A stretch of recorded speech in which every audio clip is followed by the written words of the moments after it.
Today's story is one you won't want to miss. If you love true life journeys filled with struggle, hope, and unbelievable twists, you're in the right place. Before we dive in, make sure you subscribe so you don't miss any of our upcoming stories, and feel free to share this video with someone who needs a reminder that life can change in the most unexpected ways. Let's get started. Rachel Turner had always believed that life had a way of wearing a person down quietly, little by little, until one day you looked in the mirror and saw someone older than your years. That was how she felt most mornings when the alarm on her cracked phone burst into its grating jingle hours before sunrise, shaking her from a sleep too thin to feel restful. She lay there in the dimness of her one-bedroom apartment in southern Arizona, staring at the aching emptiness of the ceiling, listening for the soft breathing of her daughter in the portable crib pushed against the opposite wall. Only when she heard that tiny rhythm, gentle and steady, did she allow herself to push back the blanket and sit up. The room around her was cluttered not from carelessness, but from the necessity of living in a place too small for a mother and child. Stacks of folded clothes waiting to be sorted, bags packed for a day that would demand more strength than she'd slept for, a collection of inexpensive toys, a cracked plastic bin full of diapers and wipes. Everything in her life had been budgeted down to the last cent. Even the beat-up air conditioner in the window had its own personality, rattling loudly and then falling silent as though exhausted from the effort of pushing cool air through an apartment whose windows barely sealed. The thin desert air would roll in any chance it got, tugging at the curtains and leaving behind a faint dryness that seemed to settle into the walls. She moved quietly so she wouldn't wake Lily too early. Her daughter always slept curled up with her small hands tucked beneath her chin, as if she instinctively tried to shield herself from a world she didn't yet understand. Rachel's chest tightened at the sight. If there was one thing she wanted to give her child, it was safety real. Lasting safety. Not just the fragile illusion of it that she'd been trying to create day after day. She picked out clothes for Lily, a pair of soft leggings and a t-shirt with faded cartoon animals. Every shirt had a tiny stain or stretched neckline, the nature of clothes bought secondhand from the local thrift store. Rachel folded them carefully, smoothing the wrinkles, making them look as presentable as possible. She wished she had time to just sit beside her daughter, to watch her sleep a little longer, but the clock kept moving. She needed to dress, brush her hair into something resembling neatness, fill Lily's cup with juice, prepare a few snacks for the day. She would drop Lily off at the small daycare run by an older woman down the street, then head to her early shift at the supermarket. As she packed the diaper bag, she went through her mental checklist of everything Lily might need: wipes, snacks, a spare pair of pants, her favorite plush toy, and a small blanket for nap time. It was always the same routine, and somehow never enough to quiet the anxiety that lived inside her. She could never shake the fear that she'd forgotten something, or that the daycare would call her at work asking her to pick Lily up early due to a fever or sudden illness she couldn't afford to treat. She had learned to live inside those fears, to breathe even when something felt like it was crushing her ribs. Her life had been divided into two realities, one in which she was the mother who kept going, and another in which she was the woman who barely held herself together. Being both at once was a skill that no one had ever taught her. She had grown used to faking resilience for Lily's sake. When she finally woke her daughter, Lily blinked sleepily up at her with wide, trusting eyes. She reached out and Rachel felt a surge of warmth, relief, love, and an ache that reminded her why she got up every morning. There were days when she felt like the world had forgotten about her, but Lily never did. That small hand reaching for her made everything clearer, sharper, more urgent. By the time they reached the daycare, the sun had just begun to stretch pale fingers across the horizon.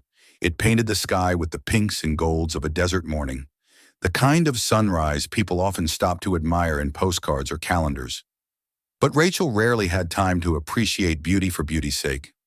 She kissed Lily goodbye and whispered promises she wasn't always sure she could keep, then watched through the dusty glass door as her daughter toddled inside, clutching her blanket. Only once Lily disappeared around the corner did Rachel turn away and hurry toward the bus stop. Her shift at the supermarket felt endless. She lifted heavy boxes, arranged endlessly repetitive rows of canned goods, smiled politely at customers who barely noticed her existence. Her back hurt constantly. Some days it felt like a burning line drawn down her spine, other days like a dull weight pressing her into the ground. She worked mechanically, listening to the buzz of fluorescent lights overhead, telling herself she just had to make it a few more hours until she could pick up Lily and take her home. Except she didn't go home. Not really. Her day didn't end with that shift. After she picked up her daughter, she fed her dinner at the apartment, bathed her, and settled her to sleep before leaving again for her second job, a cleaning shift in a nearby office building. A neighbor teenager would sit in the apartment while Lily slept, earning a few dollars Rachel could barely spare, but it was the only way to bring in enough money to survive. The cleaning job was a different kind of exhausting. The building was quiet and dim at night, filled with long hallways and cubicles that felt like mazes when fatigue blurred Rachel's vision. She scrubbed floors, emptied trash bins, wiped down desks and break rooms. Sometimes she paused in front of an office window overlooking the city, wishing she could freeze time for just a moment, wishing she could go home and sleep for 12 uninterrupted hours. But that wasn't a luxury her life allowed. Underneath the layers of exhaustion was a deeper pain, one she carried silently. The disappearance of her husband still haunted her in fragments, like pieces of a broken mirror she kept accidentally stepping on. When she had first met him, she'd believed he saw her, not just the version of herself she pretended to be, but the real vulnerable parts. She'd mistaken his charm for security, his promises for commitment. It wasn't until she told him she was pregnant that she realized how flimsy those promises truly were. His withdrawal had been subtle at first. Shorter messages, fewer phone calls, excuses about being busy, and then sudden, final. One day he was there, and the next he was gone. No explanation that made sense. No attempt to talk, not even anger or resentment. Just absence. He had left behind more debt than love, more abandonment than memory, and Rachel had spent the following years burying her grief beneath survival. She had learned the hard way that relying on someone else was a risk she could no longer afford. All she could rely on was her own determination and the small, soft weight of her daughter's hand in hers. When the letter arrived, it didn't look like anything important at first. It came tucked between a gas bill and a takeout coupon, a thick cream envelope with a tidy printed label. She picked it up absent-mindedly after work, expecting some form of bureaucratic headache she couldn't afford to deal with. It wasn't until she saw the name of a law firm in Montana printed in the corner that something inside her tightened. She carried it inside, placed it on the kitchen counter, and stared at it while her hands shook slightly. She wondered whether to open it right away or wait until Lily was asleep so she wouldn't see the look on Rachel's face if it contained terrible news. In the end, she couldn't wait. She slit the envelope open with her thumb and pulled out the papers inside. She read about her aunt's passing, the woman she vaguely recalled from childhood summers and old photographs. A relative her family had deliberately distanced themselves from after some irreparable argument. The letter explained that her aunt had left behind a piece of property in Montana, a small forest resort with several cabins, a dock, storage sheds, and surrounding land. It wasn't a fortune, but it was something real, something hers. She reread the letter repeatedly, unable to fully believe it. The world around her seemed to soften, like someone had suddenly dimmed the harshness of everyday life. She imagined tall pines, cool mountain air, and a lake deep enough to hide secrets. It felt impossible that a place like that, peaceful, quiet, far from the constant grind, could belong to her. She wasn't the kind of person who inherited property. She wasn't the kind of person who had choices. Yet the letter insisted she did. She thought of Lily, of the peeling pain in their apartment, the distant sirens at night, the inability to let her child play outside without fear of the traffic or the heat or the wrong strangers passing by. She imagined a place where Lily could run barefoot on grass, where the air smelled of pine instead of dust, where they could build a life not centered around survival but stability. The thought terrified her more than anything. Hope always terrified her because it hurt more when it left. Rachel spent that night sitting on the floor of her apartment long after Lily fell asleep, holding the letter in her hands and trying to draw courage from it. She weighed possibilities, responsibilities, the logistics of leaving her jobs, the uncertainty of what waited in Montana. But when she pictured the next 5 years of her life in Arizona, trapped in the same cycle, something inside her whispered that staying was the real danger. Staying meant never breaking free. By dawn, her decision was made. She would go to Montana. At the very least, she needed to see the place with her own eyes. She needed to understand why her aunt had chosen her. She needed to believe that she wasn't destined to live and die in the same narrow corner of the world, where every breath felt like borrowed time. As she began folding clothes into a suitcase, preparing for a journey she barely understood, she felt something unfamiliar flutter inside her chest, a timid, trembling spark of hope. It was small, fragile, and frightening, but it was there. And for the first time in years, she let herself believe that her life could change, that she could give her daughter more, that maybe after everything she had survived, the universe was offering her a chance. She held Lily close before they left the apartment, pressing her lips against her daughter's hair and whispering a promise. She didn't know yet how they would build a new life in a place she had never seen, but she knew she had to try. Because hope, once it appeared, was something she couldn't ignore. Not anymore. Rachel had always believed that turning points in life arrived quietly, disguised as ordinary moments. But nothing about what unfolded in the days following her decision to go to Montana felt quiet. The shift in her world came swiftly, abruptly, and without mercy, as though fate, having hesitated for years, suddenly decided to release everything at once. She had just begun to prepare for the trip, sorting clothes into suitcases, calculating how much she could spare for gas, wondering if her old car would survive the journey when her life was interrupted by the unexpected knock on her apartment door. It was a firm, almost practiced knock, the kind you expected from someone who believed they had every right to be there. Lily was coloring on the floor with a handful of broken crayons, singing softly to herself. Rachel hesitated before crossing the room and peering through the peephole. A man stood there, tall, well-dressed, and strangely composed. His presence felt out of place against the faded paint of the apartment hallway. She wasn't expecting anyone, and at that hour, uninvited visitors were rarely good news. When she opened the door, he introduced himself as Liam Crawford, though his tone implied she should already know who he was. He held a thick folder in his hands, and his posture radiated confidence, an unsettling contrast to the uncertainty simmering in Rachel's stomach.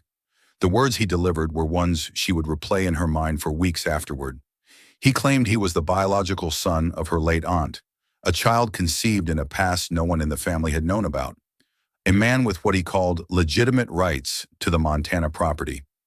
As he spoke, his eyes carried a steady, almost cold certainty, as though he had rehearsed every detail of his story carefully. Rachel listened in stunned silence, her hands trembling against the edge of the door. She wanted to deny everything he said, to tell him he was mistaken, but the confidence in his voice sank like a stone into her chest. He showed her copies of documents, certificates, papers, forms that he insisted proved his lineage. He mentioned legal filings already in progress, motions that implied she was about to find herself entangled in something far more complex than she could have imagined. He left as abruptly as he had arrived, walking down the hallway with the same calm, measured steps, leaving Rachel standing frozen in the doorway. The air in the apartment felt suddenly tight, too small against the weight of his words. When she finally closed the door, Lily looked up at her with innocent curiosity, unaware that their fragile sense of stability had been shaken by a stranger claiming a piece of their future. It took Rachel several long minutes to breathe normally again. The sense of hope she'd been holding on to since receiving the letter from Montana now felt brittle, delicate, as though one touch might shatter it entirely. The thought of losing the one promising possibility she'd had in years made her stomach twist. She felt a surge of panic at the idea that everything had been a mistake, that she had dared to imagine a better life only to have it ripped away before she even saw it. But Rachel had not survived abandonment, poverty, and years of heartbreak just to surrender to fear. As she sat on the floor beside Lily, watching her child scribble colored shapes across the paper, something hardened inside her. If the man was lying or trying to deceive her, she could not allow him to take away the one opportunity she had. If he wasn't lying and somehow had a claim, she needed to know the truth before she uprooted her daughter's entire life. One way or another, she had to face the situation directly. The days that followed were a blur of hurried packing, anxious planning, and restless nights. Every sound in the hallway made her jump, wondering if Liam might return. She reread the inheritance letter countless times, trying to piece together what her aunt's intentions had truly been.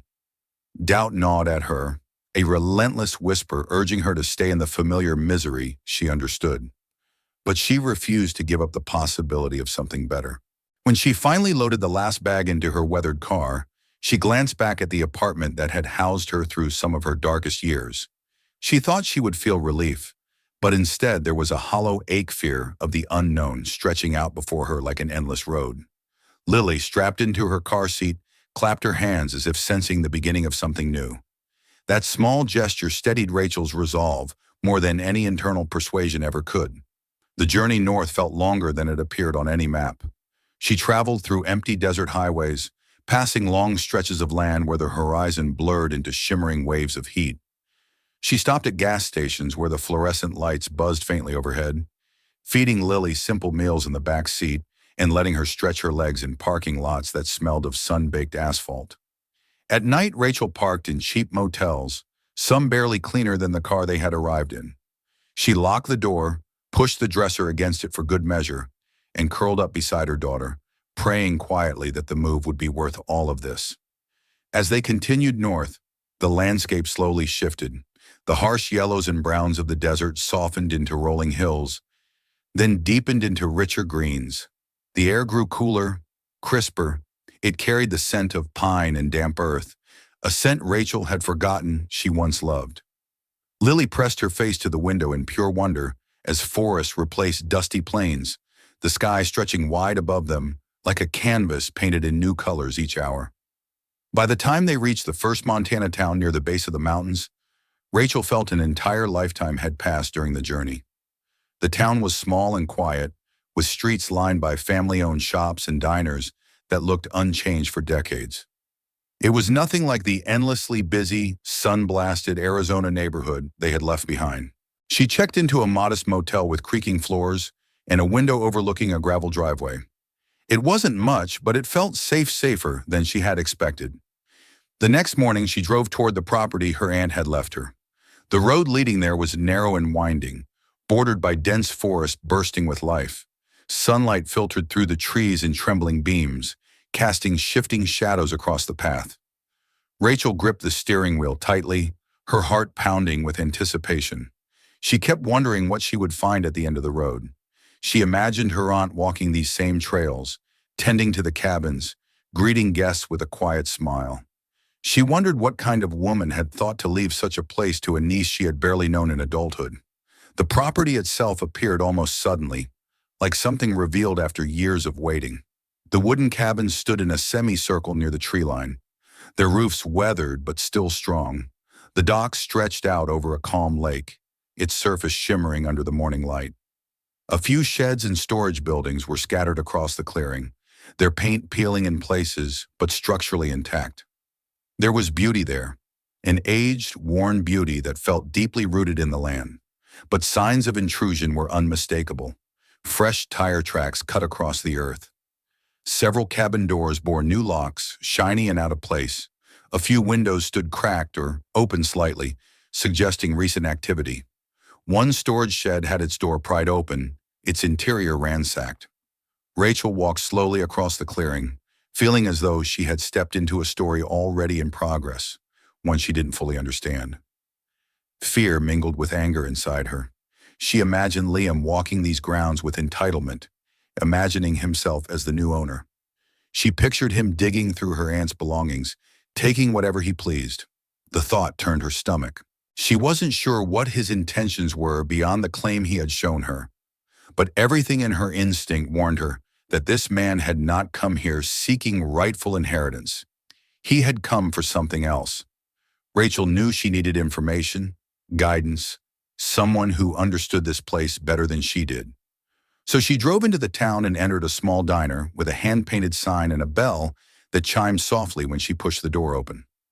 Conversations quieted for a moment as locals glanced her way, not with suspicion, but with the mild curiosity of people accustomed to knowing everyone who lived nearby. She ordered a simple meal and let her daughter nibble on crackers while she gathered her courage to ask questions. She didn't need to ask much. The moment she mentioned her aunt's name, the stories began to surface softly spoken recollections from people who had known her. They described her as hardworking, stubborn in endearing ways, generous to those in need, and fiercely protective of her land and the resort she had built over decades. They remembered her cooking for community events, repairing docks during freezing mornings, and greeting summer tourists with a warm, understated smile. But not one person, not a single voice in that diner had ever heard of a son. Rachel felt something inside her settle, like pieces of a puzzle clicking into place. If her aunt had indeed had a child, the people in this small community, people who knew everyone's business, who had watched generations grow up, would have remembered. They would have spoken about it, at least in passing. The absence of any such memory told her everything she needed to know. Still, she needed more than stories. She needed truth she could stand on, proof she could hold in her hands. A man in his 60s approached her on the way out, introducing himself as the former manager of the resort. He told her he had run the place for years, overseeing repairs and welcoming guests. His eyes softened when he spoke about her aunt, and he looked genuinely pained when he described how he had been pushed out by a stranger claiming rights to the property. It didn't take Rachel long to realize that stranger had been Liam. The manager's recollections matched the diner's stories. No son, no secret family, no whispered past. The appearance of Liam had come out of nowhere, his confidence unearned, his documents unverified. He had fired the manager, changed locks, and begun poking through buildings as though he owned the land outright. There was something calculated in the way he had moved, something unnervingly precise. The more Rachel listened, the more she felt her initial fear transform into determination. She had not come all this way to be pushed aside by a man she barely knew. She had not uprooted her daughter's life to surrender to a lie. If the resort truly belonged to her, she would fight for it. And if someone was trying to steal the one possibility she had for a better future, she would not let him. As she left the diner, the crisp Montana air filled her lungs with a sensation she hadn't felt in years, a feeling of strength, rising slowly but steadily. She held Lily's hand, guiding her toward the car, and felt the weight of responsibility merge with a dawning sense of purpose. She didn't yet know what awaited her, but she knew she wasn't alone. There were people in this town who remembered her aunt, people who cared about the truth. There was land her aunt had cherished, a place meant for Rachel to reclaim, protect, and possibly rebuild. And although the uncertainty of everything ahead frightened her, Rachel knew she had made the right choice coming here. Montana was no longer just a distant promise. It was the battleground where her future and her daughter's future would be decided. By the time Rachel settled into the worn armchair of the small motel room that had become her temporary home, the sun had fallen behind the Montana mountains, leaving behind a pale lavender sky streaked with gold. The world outside was quiet, as though the forest itself was holding its breath, waiting to see what she would do next. She held Lily close, brushing a strand of hair from her daughter's forehead, and felt the heaviness of the day settle into her bones. Everything around her seemed both strangely familiar and impossibly foreign. She had only been in Montana for a short time, yet the place already felt woven into her story, a thread she couldn't pull free from, even if she wanted to. The encounter with the former manager earlier that day replayed in her mind on a loop. His sincerity, the way his voice softened when he spoke about her aunt, the quiet anger when he described being forced off the property, all of it tugged at something deep within her. It had confirmed what her gut already knew. Liam Crawford was not who he claimed to be. He had inserted himself into a life that did not belong to him, crafting a narrative that depended on her ignorance and her fear. But what he had not expected was her resolve. Rachel knew she had to go deeper, past stories and suspicions, past the shadows of half-truths and assumptions. She needed proof evidence strong enough to stand against whatever forged documents Liam had prepared. But gathering proof required more than determination. It required strategy, patience, and the willingness to see parts of her aunt's life she had never encountered. The next morning dawned with a pale brightness. Fog drifted between the trees, low and heavy, like the earth was exhaling. Rachel dressed quietly while Lily slept, listening to the soft rustle of leaves outside the thin motel curtains. She packed snacks, toys, and a spare change of clothes for her daughter before driving back to the resort property. The air smelled of pine sap and damp soil, and the crispness made her skin prickle. Lily hummed in the back seat, seemingly content with the serenity of their new surroundings, unaware of the storm brewing beneath the surface of her mother's thoughts. Upon reaching the property, Rachel kept her distance at first, surveying from the tree line. Liam's presence lingered like a stain on the land, in the form of fresh tire prints and the stark contrast of the modern locks against the rustic cabin doors. She took in the details, committing them to memory. If he had been rummaging through the cabins, there had to be traces of what he was searching for or what he was hiding, and she intended to find them. She spent the morning walking the perimeter of the resort with Lily perched on her hip or toddling beside her. The cabins, though weathered, showed signs of careful maintenance over the years. Someone who had loved them had ensured they were still standing strong. It struck her then that her aunt must have spent countless hours maintaining the place with her own hands. That thought carried a warmth that mingled with sorrow, a connection that felt strangely intimate despite the years of silence between them. When Rachel finally approached the cabin that appeared to have been disturbed the most, her heart pounded painfully against her ribs. The door hung slightly ajar, the wooden frame splintered near the lock. She pushed it open cautiously, stepping inside with the careful quiet of someone afraid to wake the ghosts of the past. The interior smelled faintly of cedar, dust, and something older memories long undisturbed. A few drawers were pulled out, their contents scattered across the floor. Papers curled with age, handwritten notes, and faded photographs lay among them. She crouched, lifting each item one by one, piecing together fragments of her aunt's life. Receipts, guest logs, maintenance schedules, everything meticulously documented by a woman who had managed her resort with devotion. Lily, now observing the scene with wide eyes, played with a loose block of wood in the corner, content in her own world.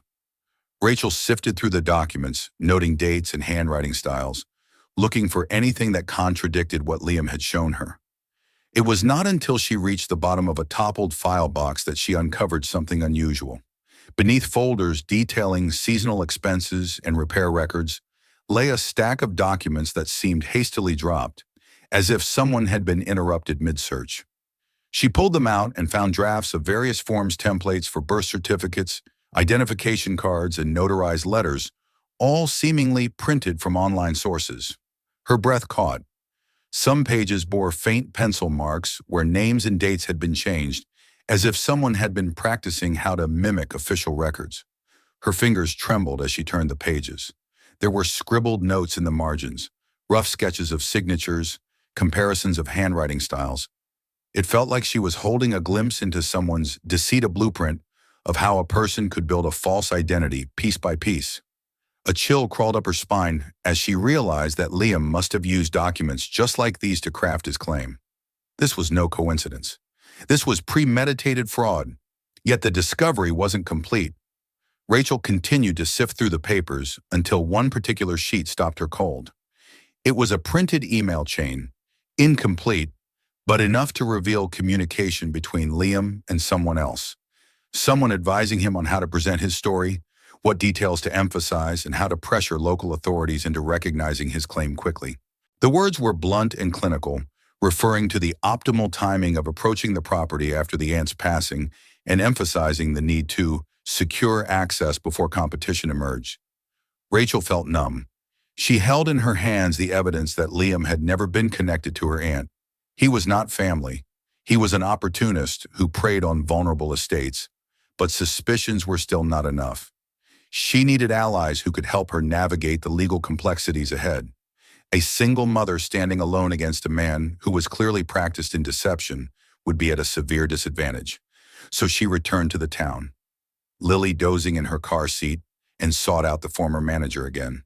She found him repairing a wooden sign near the entrance of the local shop, working with a quiet determination that reminded her of her aunt's described personality. He greeted her with the warmth of someone who had already placed silent trust in her, perhaps because he had known her aunt well enough to see echoes of her in Rachel. When she showed him what she had discovered, he examined the papers with a tightening jaw and a small, sharp inhale. He confirmed that the handwriting and style of the forged letters bore no resemblance to her aunt's real correspondence.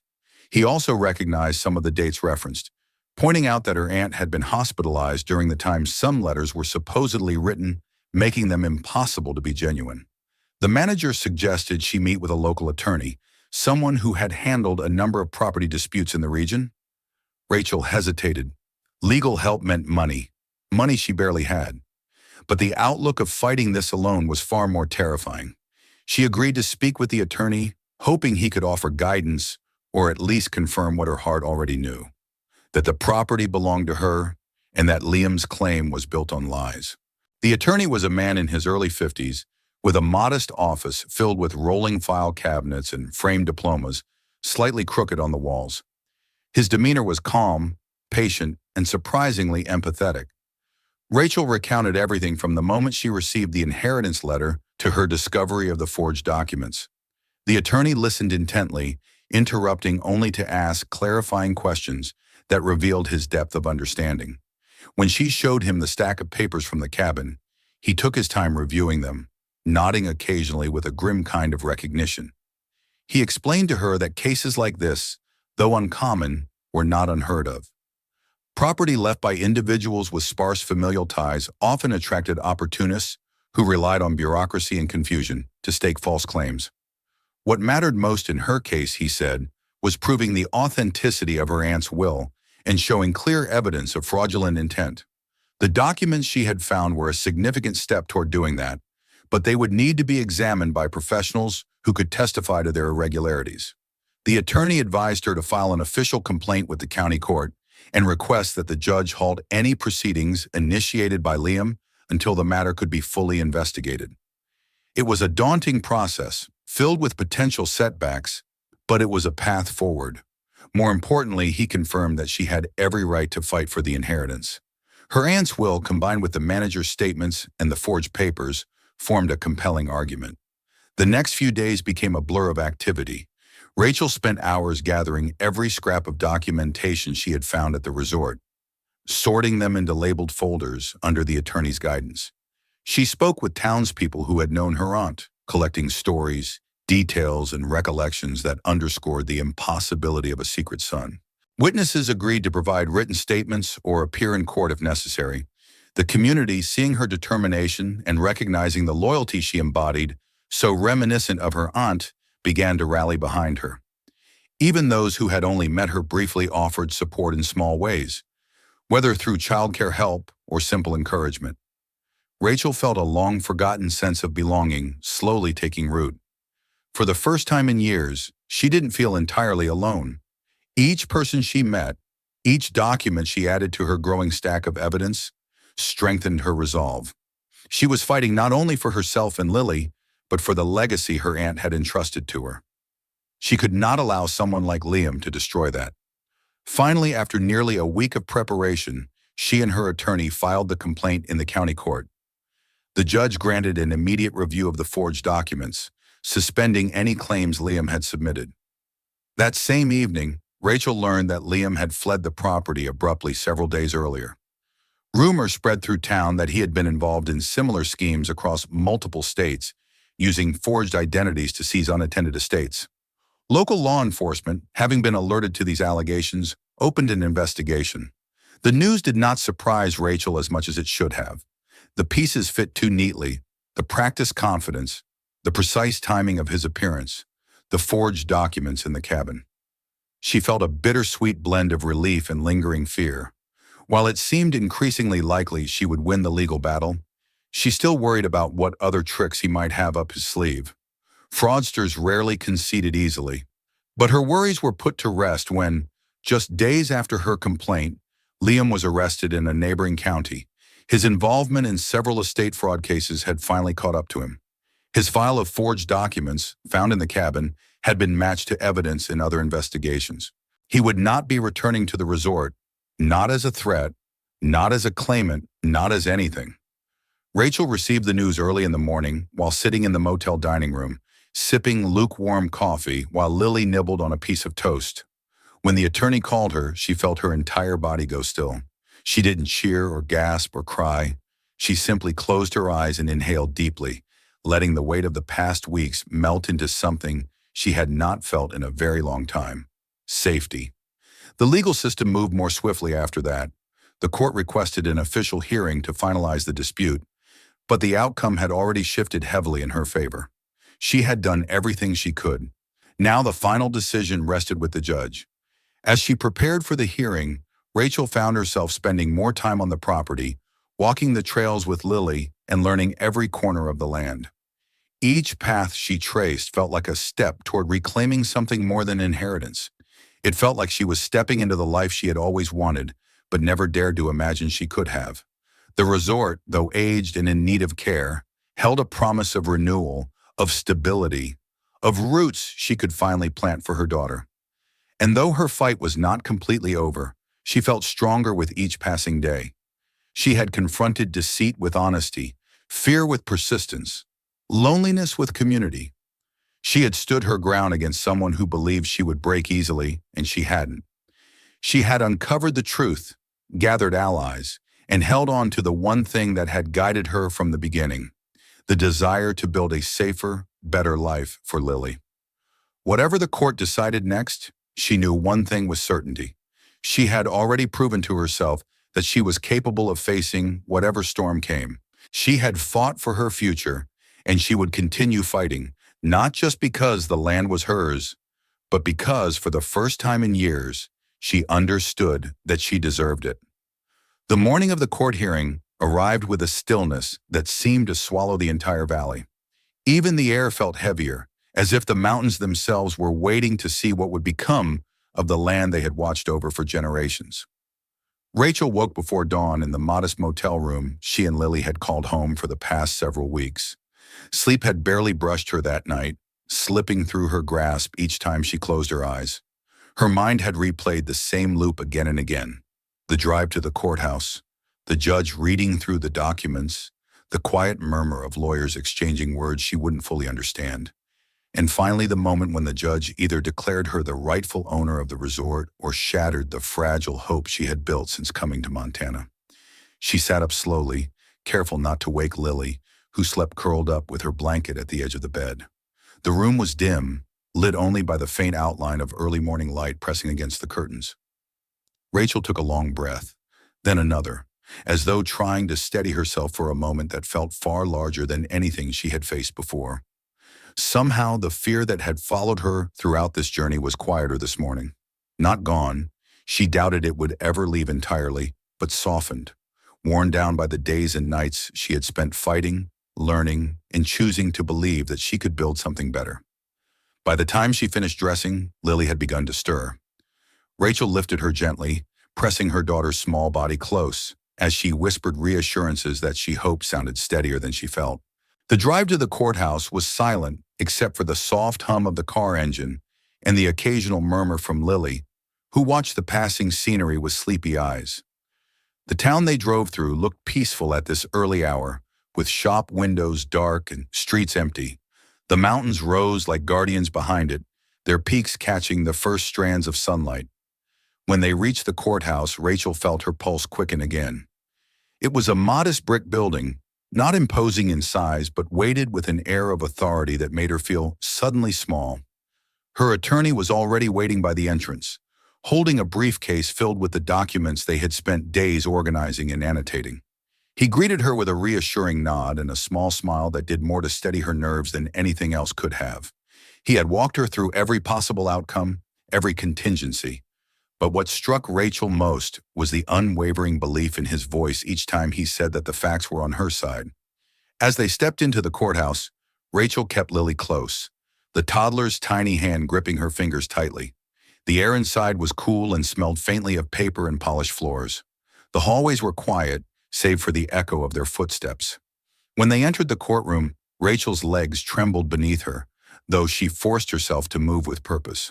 The judge hadn't yet arrived, but Liam's absence was palpable. Unlike the earlier stages of the dispute, when he had hovered with an air of confident entitlement. He was nowhere to be seen today. It was likely he was still in custody, awaiting trial for the larger web of fraud he had woven across multiple states. The knowledge did not bring satisfaction, only a muted sense of closure. Rachel took a seat beside her attorney at the plaintiff's table. She placed Lily in her lap, trying to anchor herself with the familiar warmth of her daughter's presence. Her heart hammered against her ribs as people trickled into the room. Courthouse staff, a few town residents curious about the case, and the manager of the resort, who sat quietly near the back. He offered Rachel an encouraging nod, reminding her again that she wasn't alone in this. When the judge finally entered and took her seat behind the bench, the room fell silent. Rachel watched her with a mix of awe and fear. The judge's expression was neutral, unreadable, her gaze steady as she reviewed the folder of documents in front of her. Rachel couldn't tell if her hands were trembling from nerves or from the realization that everything she had fought for balanced on the decisions that would be made in the next hour. Her attorney began with a calm, structured presentation of the evidence. He described her aunt's will, the explicit naming of Rachel as the sole beneficiary, and the testimony of individuals who had known her aunt personally for years. He presented the inconsistencies in the documents Liam had provided, the expert analysis showing signs of forgery, and the additional evidence Rachel had discovered in the cabin proof that Liam had attempted to fabricate a lineage, a history, and a right he had never possessed. Each point was delivered with clarity, supported by paperwork, sworn statements, and the weight of rational logic.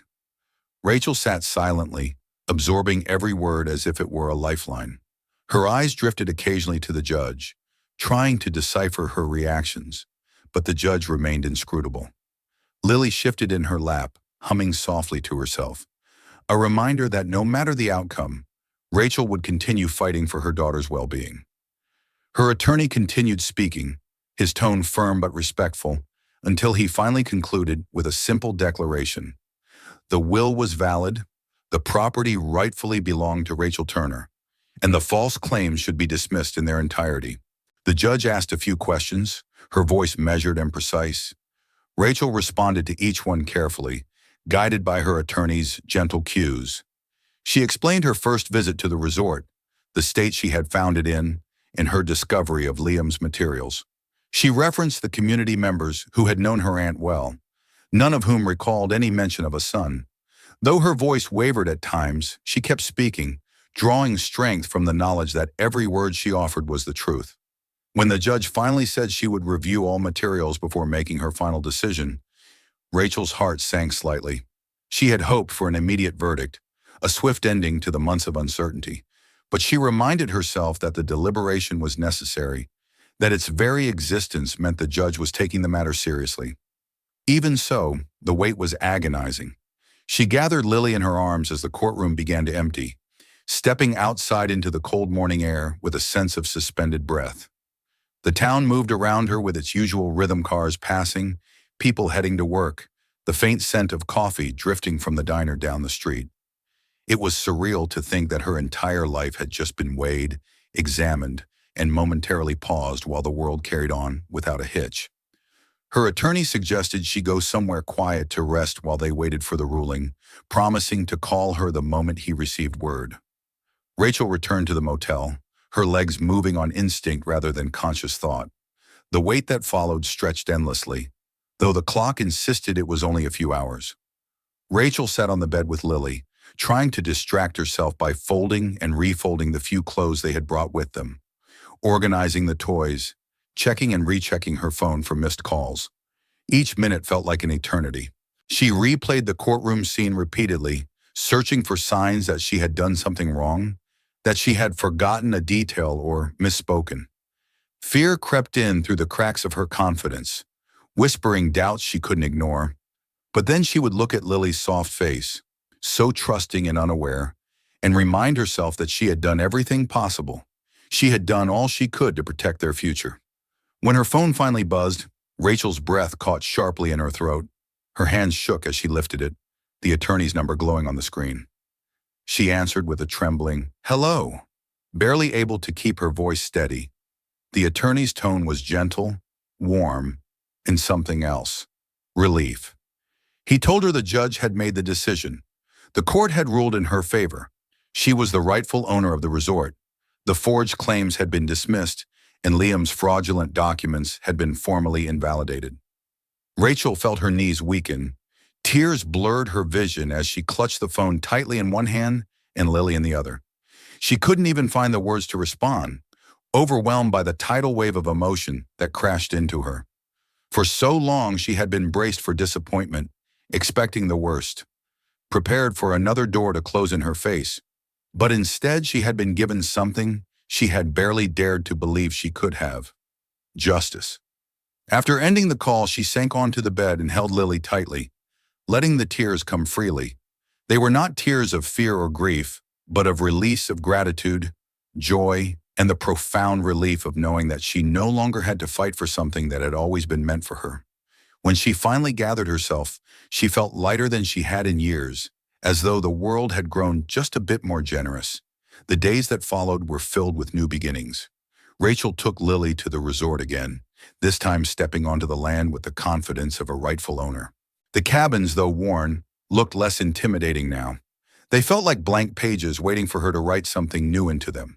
She walked from building to building, inspecting each one with purpose, making mental notes of what needed repair, what could be salvaged, and where new beginnings could take root. When she reached the main cabin, the one her aunt had used as her home and office, Rachel paused at the doorstep. The wood creaked softly under her feet as she pushed the door open. The interior felt both familiar and sacred, filled with the remnants of her aunt's life: photographs, journals, handcrafted decorations, and the lingering warmth of a woman she barely knew, but now felt deeply connected to. Rachel stood in the center of the room and breathed deeply, letting the reality sink in. This was her home now. This was where her daughter would grow, where memories would form, where a fractured life could begin to heal. The former manager returned graciously, offering his help in restoring the resort. He walked her through the tasks required to bring the cabins back to functionality, everything from plumbing updates to dock repairs. His knowledge of the land was invaluable, and his loyalty felt like a quiet blessing. Other locals joined in as well, volunteering their time to help her clean, repair, and rebuild. The community that had once belonged to her aunt now extended its embrace to Rachel and Lily. Rachel began to see the potential in every corner. The cabins could become a haven for travelers seeking peace in the mountains. The lake could draw fishing enthusiasts or families wanting to escape city life. The idea grew inside her with each passing day. She would breathe new life into the resort, turning it into a place of refuge not just for visitors, but for herself and her daughter. She enrolled in online courses through the state university, studying hospitality management, business fundamentals, and land stewardship. At night, after Lily was asleep, she sat at the kitchen table of her aunt's cabin with her laptop open, learning about budgeting, property maintenance, marketing, and sustainable tourism. The more she learned, the more capable she felt. The resort was more than a business. It was a future she could shape with her own hands. And as the weeks passed, her bond with the land deepened. She discovered small details that made the place feel like an inheritance of the heart. The way the lake reflected the sunset in colors that seemed almost unreal. The gentle sway of pine branches in the morning breeze. The sound of distant birds calling as the day settled into dusk. Each discovery made Rachel feel more anchored, more certain that she had found the place where she and Lily belonged. By the time the first cabin was fully restored, ready for guests, Rachel felt a sense of pride she had never known. The cabin was modest, but it was clean, comfortable, and filled with touches of warmth, fresh linens, handcrafted decorations made by local artists, and a small welcome basket with local snacks and a handwritten note. When the first guests arrived, a couple seeking a quiet weekend getaway, she watched them step inside with a swell of emotion rising in her chest. She had done this. She had built something from the remnants of a life she had once believed was falling apart. Her days became filled with purposeful work. She took Lily with her as she walked the grounds, checked on the cabins, and greeted guests with the kind of quiet hospitality her aunt had been known for. Lily thrived in the wide open spaces, running through the grass with laughter that echoed between the trees, exploring the forest edges with bright, curious eyes. Watching her daughter grow in this place made Rachel feel that every hardship she had endured had been leading her here. Over time, the resort grew, not into a bustling commercial site, but into something far more intimate and meaningful. It became a community, a refuge, a place where people came to reconnect with themselves and the world around them. Rachel met travelers from across the country, families, couples, hikers, artists, and each one left a small mark on the resort story. And in return, the resort left a mark on them, offering peace in a world often too loud and overwhelming. Rachel also kept her promise to herself to support others who had traveled paths similar to hers. Using a portion of her earnings, she created a small program offering discounted stays for single parents needing respite or temporary refuge. She reached out to local shelters and community organizations, offering the cabins as a safe place for mothers and children navigating difficult circumstances. It felt like a small gesture, but one that carried deep significance. She knew how rare it was to be offered a chance, a breather, a foothold toward rebuilding. She wanted to pass on the generosity her aunt had shown her, even from beyond the grave. Months turned into a year, and the resort flourished in its steady, quiet way. The land seemed to welcome Rachel's presence, as though it recognized her as the rightful caretaker. The cabins stood sturdy against the changing seasons, the lake remained a tranquil centerpiece, and the forest held its secrets with gentle patience. And through it all, Rachel grew, not just as a business owner, but as a mother, a woman, and a person who had reclaimed her sense of self. One late summer evening, as the sun dipped behind the mountains and painted the sky in hues of gold and lavender, Rachel stood on the dock with Lily perched on her hip. The lake shimmered beneath them, rippling softly in the breeze. The air carried the scent of pine and warm earth, and the world felt impossibly still. Rachel closed her eyes for a moment, letting the peace of the moment wash over her. When she opened them again, she looked out at the land that was hers, not just by law, but by destiny. She thought of the girl she had been in Arizona, exhausted and frightened, convinced she was barely surviving. She thought of the woman who had driven for days with nothing but determination and a sleeping child in the back seat. She thought of the fear, the uncertainty, the nights in the motel when she had doubted herself. And then she thought of all she had become, stronger, steadier, more certain of her place in the world. The mountains stood silent in the distance, watching over her as they had once watched over her aunt. The land felt alive beneath her feet, humming with possibilities. And for the first time in her life, Rachel felt completely, wholeheartedly at home. She pressed a soft kiss to Lily's hair, whispering a quiet promise that echoed in the stillness around them, a promise to protect this place, to cherish it, to let it grow as they grew. And as the sky darkened and the first stars emerged above the trees, she felt the certainty settle deep within her. They belonged here. They always would. If this story resonated with you, make sure to hit that subscribe button so you don't miss the next chapter or any of the incredible stories we share. Check out the other videos on the channel. There's so much more waiting for you. And if you know someone who could use a little hope or inspiration today, share this video with them. Thanks for being here, and I'll see you in the next one.